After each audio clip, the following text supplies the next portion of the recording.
এবারের এলপিএলে একটা ঘটনা সবসময় নিয়মিত, তা হচ্ছে ম্যাচের ঠিক আগে সবশেষ 3টা ম্যাচ ধরেই সাকিব আল হাসান আগে আসবেন, আগে এসে ব্যাটিং প্র্যাকটিস করবেন। সেটা আমরা পাল্লেকেলেতে দেখেছিলাম, এই কলম্বোতে এসে আর প্রেমাদাসা স্টেডিয়ামেও তাদের প্র্যাকটিস গ্রাউন্ডে সাকিব আল হাসান দলের সবার আগে এসে প্র্যাকটিস করতে নেমে গিয়েছেন। যেটা ওই যে বলে না যে সাকিব আল হাসানের কিছু করা লাগে না, কিন্তু সাকিবও বোঝেন যে তার কখন কি করা লাগবে, কখন তার জন্য কি গুরুত্বপূর্ণ।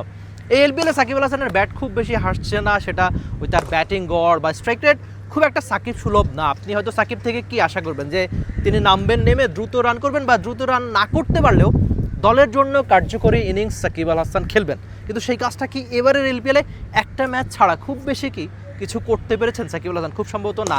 আগের ম্যাচটা যদিও তার ব্যাটিংয়ে নামা হয় না, এই বৃষ্টির কল্যাণে পাল্লেকেলেতে ম্যাচ বাতিল, কিন্তু এর আগের ম্যাচটাতে AKS অর্জন করলো গিনেস ওয়ার্ল্ড রেকর্ডস।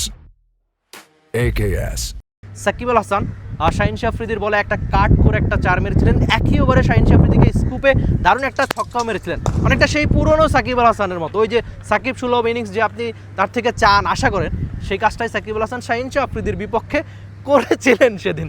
তবে আদতে এই যে এই এলপিএলে সাকিব আল হাসান কী করছেন এখন পর্যন্ত, খুব বেশি তার স্ট্রাইক রেট বা ব্যাটিং গড় নিয়ে বেশি কিছু বলা নেই, কেননা তার ব্যাটিংয়ের এখন ঠিকানা হয়ে গেছে অনেকটাই নিচে।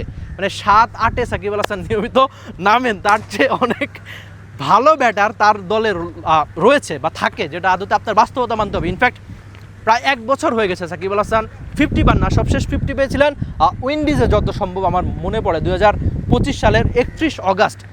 2026 আরেকটা অগাস্ট মাস চলে এসেছে, কিন্তু সাকিব আল হাসানের ব্যাটে প্রায় 1 বছর ধরে একটা 50ও নাই।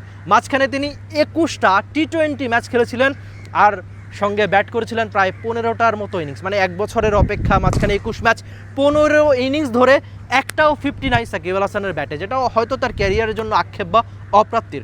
তবে আরেকটা প্রাপ্তি হতে পারে যে একটা ম্যাচ জিতলেই তার দল জাফনা চলে যাবে ফাইনালে, যেটা অবশ্যই এই 39 বছর বয়সী সাকিবের জন্য, তার জন্য হয়তো প্রাপ্তির। দেখা যাক এই ক্যারিয়ারের শেষ বেলায় এসে সাকিব আল হাসান মাঠে ক্রিকেটে কেমন করে থাকে।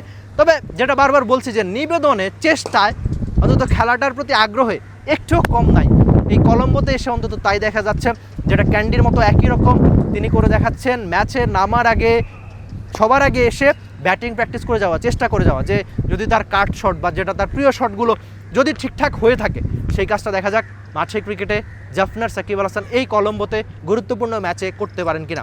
তার সঙ্গী আপাতত Towhid Hridoy.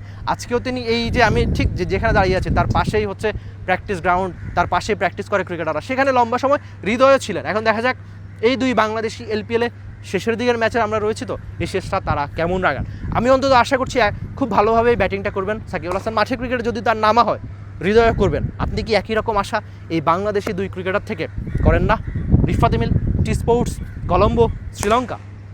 For more updates, subscribe to our YouTube channel and click on the bell icon. Follow us on Facebook and Instagram. Download T-Sports app to enjoy exciting games and highlights. Visit tsports.com.